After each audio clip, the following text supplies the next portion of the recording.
Bismillahirrahmanirrahim. Assalamualaikum warahmatullahi wabarakatuh.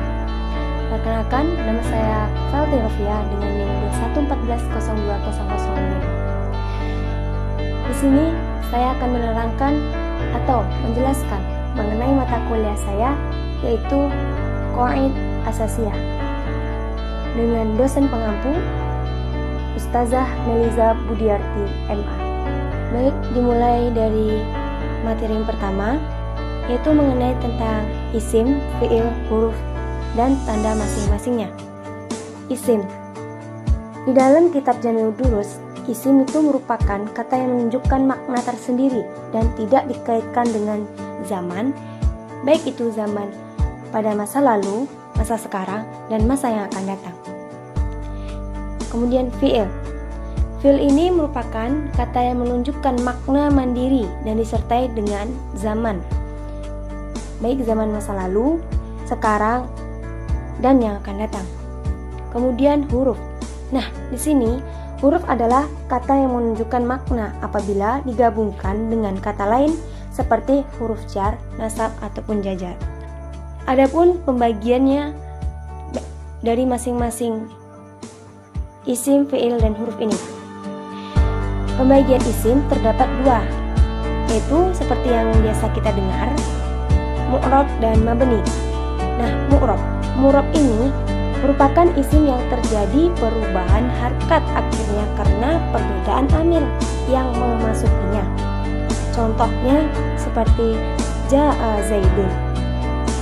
Nah, ja'a zaidun ini dia bisa berubah-ubah. Bisa berubah menjadi ja'a zaidun, ja'a zaidan, dan ja'a zaidin. Kemudian yang kedua mabni. Nah, mabni itu merupakan isim yang tidak terjadi perubahan harkat akhirnya. Biasa kita sebut dengan tetap. Contohnya seperti ya, huwa, aina, hatta, ila, dan masih banyak lagi contoh lainnya. Kemudian kita masuk dengan pembagian fiil. Dilihat dari segi zamannya, fiil itu terbagi menjadi 3 bagian, yaitu yang pertama fiil madhi, yang kedua fiil mudhari', dan yang ketiga fiil amr. Yang pertama dulu, fiil madhi. Fiil madhi itu ialah menunjukkan suatu kejadian yang telah berlalu. Contohnya, qara'a Zaidul Qur'an, yang artinya Zaid telah membaca Al-Qur'an. Lanjut yang kedua, pada fiil mudhari'. Fiil mudhari' itu ialah menunjukkan kejadian yang sedang berlangsung dan yang akan datang. Contohnya, yaqra'u Zaidul Qur'an. Zaid sedang membaca Al-Qur'an. Kemudian yang ketiga, fiil amar. Nah, fiil amar itu ialah fiil yang menunjukkan makna perintah suatu perbuatan. Contohnya saja seperti yang biasa kita lantunkan secara tidak sengaja ataupun yang disengaja, yaitu izhab, pergilah, ijlis, duduklah. Itu merupakan kalimat perintah. Lanjut materi kita selanjutnya, yaitu mengenai tarkib. Di pembahasan kami, tarkib itu ada 4 yang kami pelajari, yaitu tarkib merupakan susunan atau gabungan 2 kata atau lebih yang membentuk kalimat dengan memiliki kedudukan yang sama fungsinya, yaitu tidak adanya keterangan subjek maupun predikat. Baik, tarkib yang pertama kita bahas terlebih dahulu. Nah, tarkib pertama itu ialah tarkib isnadi. Tarkib isnadi adalah penyandaran hukum pada mahkum alaihnya ataupun susunan dari kalimat musnad dan musnad ilaih. Contoh dari tarkib isnadi ini ialah Zuhairun mujtahidun. Zuhairun dikatakan sebagai musnad ilaih dan mujtahidun dikatakan sebagai musnad. Kemudian tarkib yang kedua ialah tarkib wasfi. Nah, tarkib wasfi ini ialah murakkab yang tersusun dari sifat dan mausuf atau biasa kita sebut dengan ma'at man'ut, sifat yang mensifati. Contohnya dari tarkib wasfi ini ialah fazatilmiz al-mujtahid. Nah, at-tilmiz di sini dia sebagai na'at dan mujtahid dia sebagai man'ut. Kemudian tarkib yang ketiga ini adalah tarkib idofi. Tarkib idofi merupakan suatu susunan yang terjadi dari dua kata lebih yang bergandengan, di mana dua kata tersebut itu menjadi satu makna. Nah, adapun syarat-syarat untuk menjadikan ia sebagai idofah, dia ada 3. Yang pertama, mudhof tidak boleh didahului alif lam. Contoh, kitabut tafsir. Nah, pada kata kitab itu tidak boleh didahului dengan alif lam, maka dia menjadi kitabut tafsir. Yang kedua, idofah tidak boleh tanwin. Contohnya, hakibatu Ahmad. Yang ketiga, membuang nun musanna atau jamak pada mudhof. Contohnya, kitabu Muhammad. Tarkib yang keempat yaitu tarkib adadi. Tarkib ini bermakna bilangan, yakni bilangan 11 sampai 19.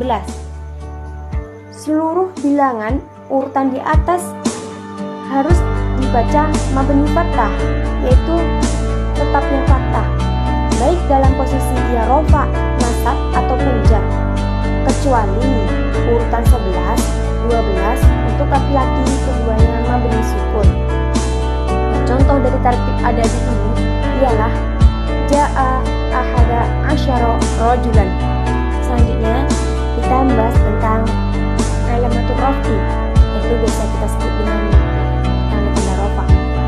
Nah, di sini tanda-tanda rofa terdapat 4, dan masing-masing tanda rofa itu terdapat beberapa tempat.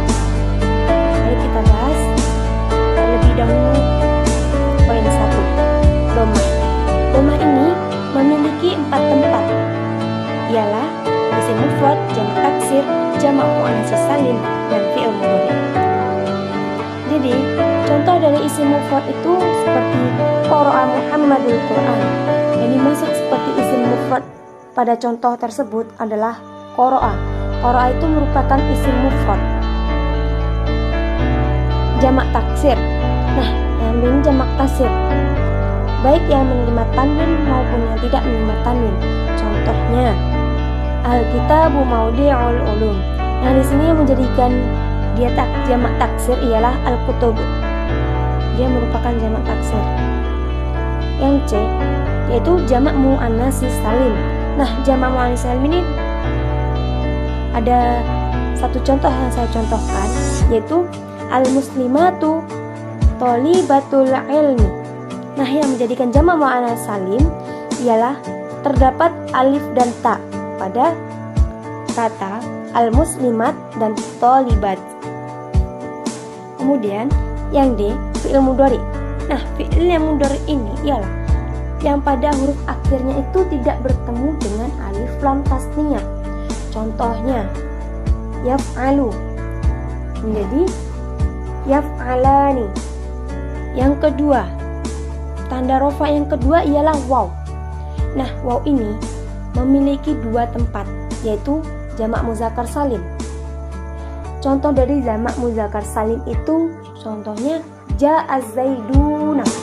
Nah, pada kalimat az-zaiduna waw itu sebagai pengganti domah. Kemudian yang kedua, asmaul khamsah. Terdapat abuka, akuka, hamuka, fuka, dan zumani. Kemudian tanda rofa yang ketiganya ialah alif. Alif memiliki 1 tempat saja, yaitu tasniyah, menunjukkan 2 makna. Contohnya ja'al muslimani. Nah, pada kalimat muslimani dia menunjukkan 2 makna, yaitu datang orang-orang muslim. Datang 2 orang muslim. Kemudian yang keempat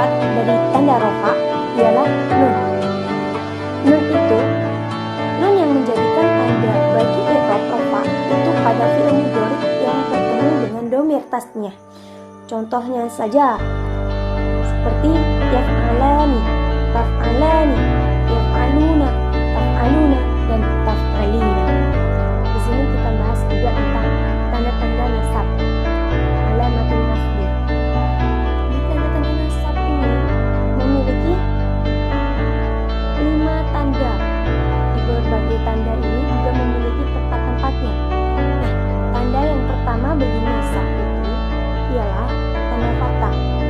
Fathah memiliki 3 tempat, ialah isim mufrad, jamak taksir, dan fi'il mudhari'.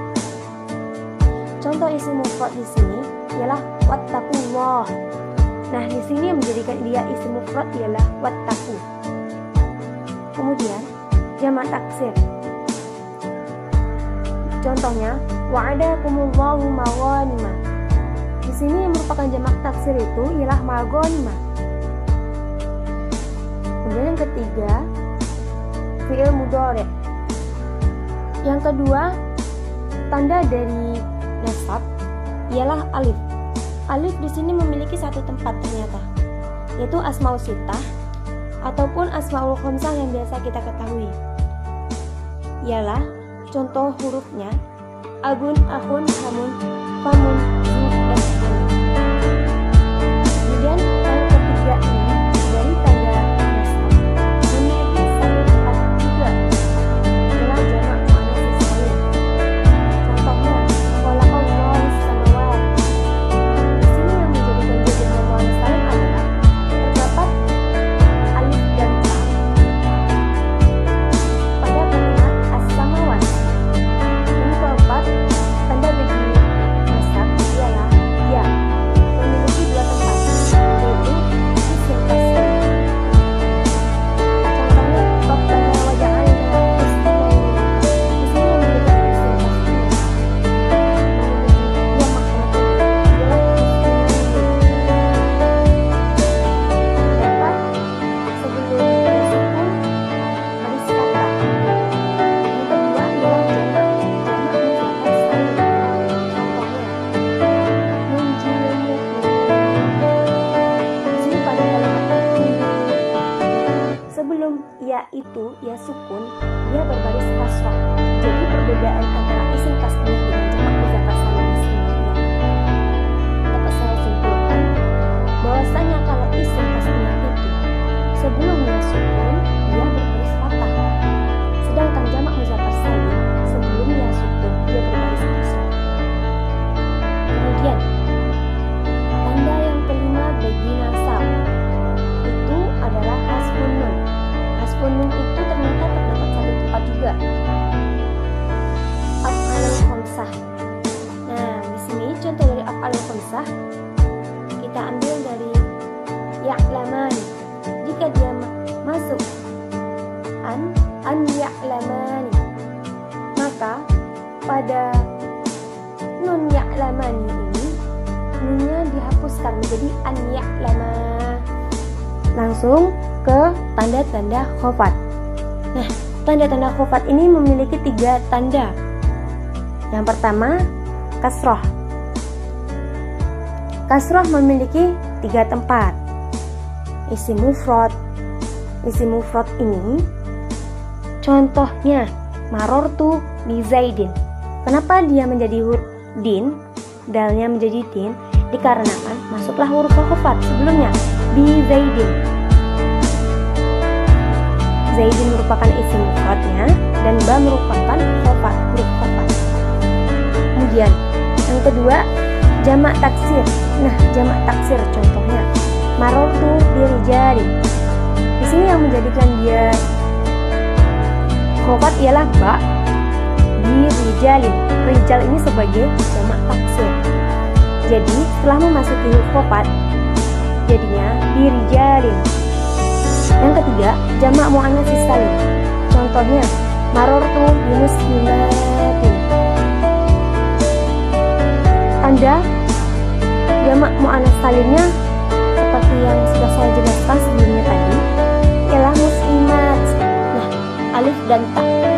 Seandainya dia tidak dimasuki dengan huruf khofat, muslimat ini bisa menjadi muslimatin, muslimatan. Ketika dimasuki huruf ba khofat atau jar, dia menjadikan tanda kasroh di muslimatin. Kemudian tanda khofat yang kedua ialah ya. Yang pertama asmaul khamsah. Contohnya marortu bi abika wa akhika. Kemudian yang kedua tasniyah. Contohnya jalastu fi baiti. Afwan. Yang kedua yaitu tasniyah. Jalastu fi baitaini. Dia menandakan taini di fi baitaini, di dua rumah. Kemudian yang ketiga jamak muzakkar salim. Nah, jamak muzakkar salim di sini contohnya marortu bi zaidinal muslimina. Ada kalimat zaidina dan muslimina. Itu yang ketiga, tanda bagi khofat ialah fathah. Fathah itu tidak menerima tanwin. Nah, contohnya sholaitu fi masajidah. Jika dia tidak, mengapa dia tidak berbaris kasroh ketika dimasuki huruf khofat? Di sini huruf khofatnya fa, fi. Mengapa? Ya karena dia termasuk ghairu munsharif. Jika dia dimasuki dengan alif lam, maka berubahlah tandanya menjadi kasroh fil masajidi. Apabila dihilangkan alif lamnya, dia menjadikan fathah. Kemudian tanda-tanda jazam. Tanda jazam itu terdapat dua tanda, yaitu sukun dan hasbun. Nah, contoh dari sukun, contohnya dari mudhari' shahih, akhirnya tidak terdapat huruf ilat. Contohnya lam yaf'al. Nah, di sini saya juga akan mencontohkan dari fi'il mudhari' yang muqtalnya, yaitu yad'u. Kalau dijazamkan, maka huruf ilatnya harus dihilangkan menjadi dari kalimat yad'u menjadi lam yad'u. Dihilangkan huruf ilatnya tadi. Kemudian tanda jazam yang kedua ialah hasbun nun. Ada dua tempat. Yang pertama fi'il mudhari' mu'tal akhir. Contohnya saja pada kata yalqa. Nah, yalqa ini apabila ia dimasuki dengan huruf jazam, maka dihilangkanlah huruf ilatnya tadi menjadi lam yalqa. Nah, yang kedua fi'il yang dirofakkannya dengan nun tetap atau af'alul khamsah, dari yaf'aluna menjadi lam yaf'alu. Nah, selanjutnya kita akan membahas tentang jumlah ismiyah. Nah, jumlah ismiyah ini ialah kalimat yang diawali dengan isim. Contohnya bisa kita contohkan dulu. Aisyatu taqra'ul Qur'an. Nah, di sini yang menjadikan dia mubtada, yang diawali dengan mubtada dan khabar. Nah, di sini menjadikan dari contoh yang tadi, ini sebagai mubtada ialah Aisyah, dan sebagai khabar ialah taqra'u, dan Al-Qur'an sebagai maf'ulun bih. Nah, beda lagi nih sama jumlah fi'liyah. Kalau jumlah fi'liyah itu merupakan kalimat yang diawalinya dengan fi'il, kemudian fa'il dan maf'ulun bih. Contohnya bisa kita balikan dari contoh jumlah ismiyah tadi, yaitu taqra'u Aisyatu Qur'an. Taqra'u ini sebagai fi'il, Aisyah sebagai fa'il, dan Al-Qur'an sebagai maf'ul. Kemudian fa'il. Pembahasan kita tentang fa'il dan naibul fa'il. Fa'il itu merupakan isim yang dibaca rofa, yang mana fa'ilnya disebut terlebih dahulu sebelum fa'il. Contohnya qara'a Muhammad. Nah, di sini kan fi'ilnya dulu disebut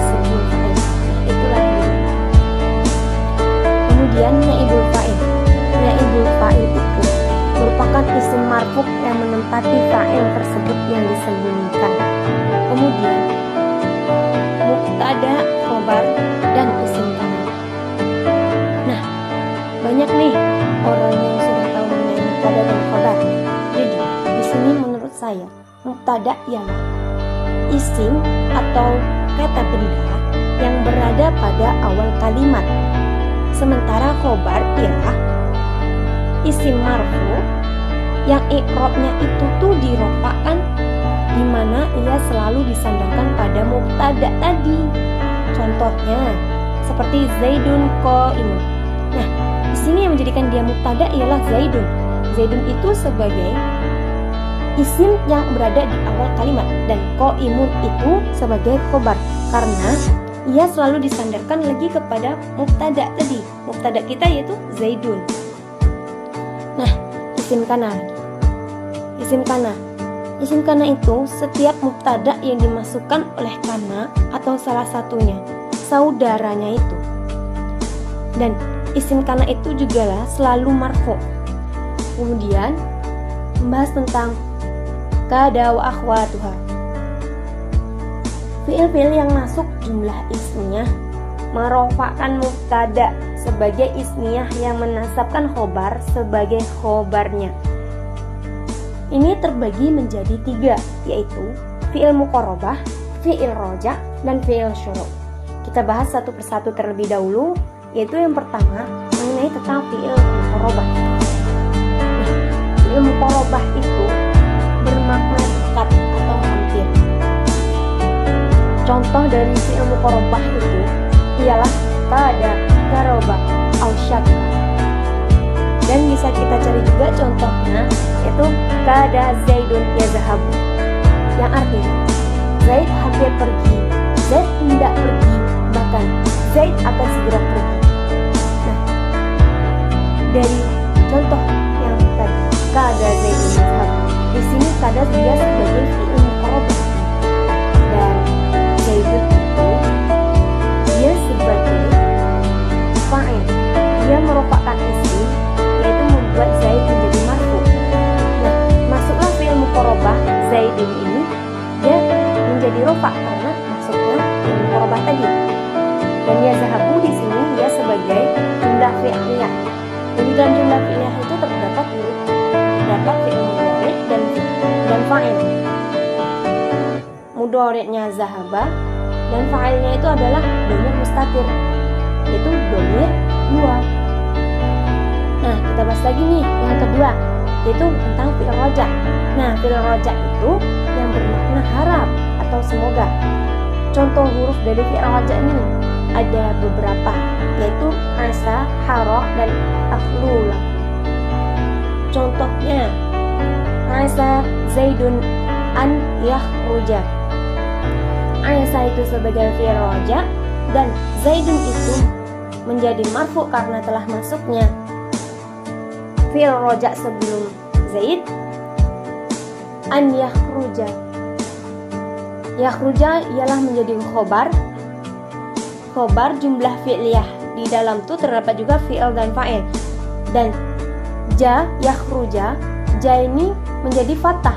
Mengapa? Karena telah dimasukinya harfun nasab tadi, yaitu an, sehingga dia menjadi nasab, baik, menjadi mansub. Kemudian yang ketiga kita membahas tentang fi'il syuru'. Nah, fi'il syuru' ini nih artinya permulaan atau mulai. Contoh dari huruf fi'il syuru' ini yaitu ada syara'a, ansya'a, akhadha, fafiqa, dan ja'ala, habba, aniqa, qoma, aqbala, halahala, nabara, dan bada. Nih, di sini saya juga akan mencontohkan lagi nih, tidak bosan-bosan dengan contoh lain. Contohnya pada Taufiqo. Nah, Taufiqo Zaidun yaktubu. Taufiqo ini ialah fi'il syuru'. Zaidun dia menjadi marfu dikarenakan masuknya fi'il syuru' tadi nih. Nah, setelah itu yaktubu ya sebagai khobar. Di dalam khobar terdapat jumlah fi'liyah yang terdapat fi'il, mudhari', dan fa'il. Kemudian kita masuk yang terakhir, khobar inna wa akhwatuha. Amil inna dan saudaranya atau huruf nasih itu ialah amil yang masuk ke mubtada khobar dan bersama menasabkan mubtada dan merofakkan khobar. Kemudian mubtada disebut dengan isim inna dan khobar menjadi khobar inna. Contohnya saja seperti ini, dari asalnya dulu ya, al-kitabu jadidun. Nah, kita masukkanlah amil inna menjadi innal kitaba jadidun. Mengapa dia kitaba? Mengapa dia tidak innal kitabu? Karena kan tadi telah dibahas bahwasanya menasabkan mubtada dan merofakkan khobar. Di sini yang menjadi mubtada itu kitab dan yang menjadi khobar itu jadid. Jadi ketika ia dimasuki dengan amil inna, innal kitaba, dia menjadi menasab karena menasabkan khobar, menjadi mansub dia, dan jadidun dia tetap akan menjadi rofa. Khobar ini akan tetap menjadi rofa. Mungkin contoh dari yang lain juga banyak, tapi kemungkinan saya hanya mengambil salah satu contoh dari beberapa materi ini, tidak semuanya.